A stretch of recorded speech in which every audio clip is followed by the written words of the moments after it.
फूलों की तरह महकते रहो, सितारों की तरह चमकते रहो। ईश्वर की कृपा से मिली है जिंदगी। खुद भी जियो, खुद भी हंसो और दूसरों को भी हंसाओ।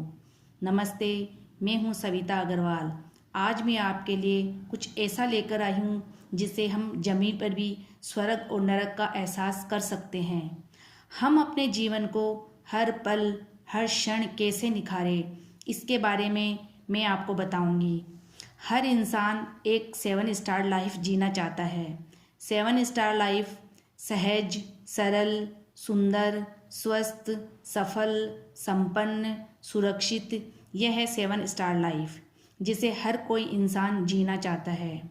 मन आनंदित हो, धन प्रचुर मात्रा में हो, रिश्ते मजबूत हो, मनोबल उच्च हो, घर में सुख शांति हो, उन्नति हो।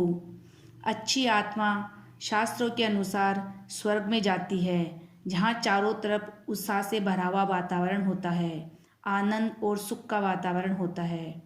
और नरक, गलत आत्मा नरक में जाती है, जहाँ पर दुख और कीड़ों मकोड़ों से भरा हुआ वातावरण होता है। तो मैं आपको बताना चाहती हूँ कि हम धरती पर रहकर कैसे स्वर्ग और नरक का एहसास कर सकते हैं, कैसे उसकी अनुभूति कर सकते हैं। इसे मैं आपको कुछ प्रसंगों द्वारा समझाना चाहती हूँ ताकि आपको सभी को समझने में आसानी हो।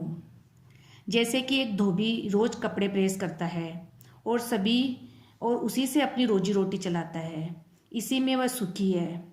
पर अचानक एक दिन उसे किसी को मकान दिलाने पर कमीशन के रूप में 10,000 रुपये मिलते हैं, तो वह बहुत खुश होता है।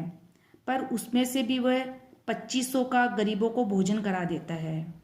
इससे वह और भी अधिक आनंदित और सुख का अनुभव करता है।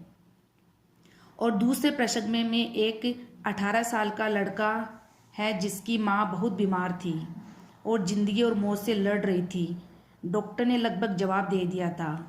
वो जब परेशान और दुखी होकर नीचे आता है और कैंटीन में कुछ बिस्किट के पैकेट्स और सैंडविचेस लेता है, लेकिन जैसे ही वो बाहर निकलता है, एक यंग लेडी अपने छोटे से बच्चे के साथ भूख से बेहाल होकर खाने के लिए कुछ मांगती है। तो वह 18 साल के लड़के ने पैकेट्स और सैंडविचेज ये सोचकर उसे दे देता है कि इससे उसकी भूख शांत हो जाएगी। और जब वो ऊपर आता है तो नर्स अचानक आकर डॉक्टर से कहती है, चमत्कार हो गया। उस औरत की लगभग सांस टूट चुकी थी, अचानक सांसें चलने लगी।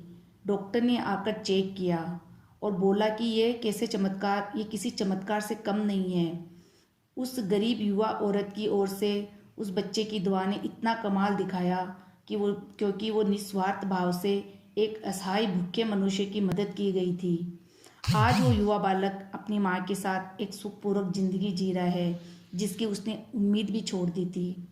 और यह भी सच है कि 100 अच्छे कर्म करने में और एक गलत कर्म करने पर भी वो एक गलत कर्म 100 अच्छे कर्मों के फल को ख़त्म कर देती है।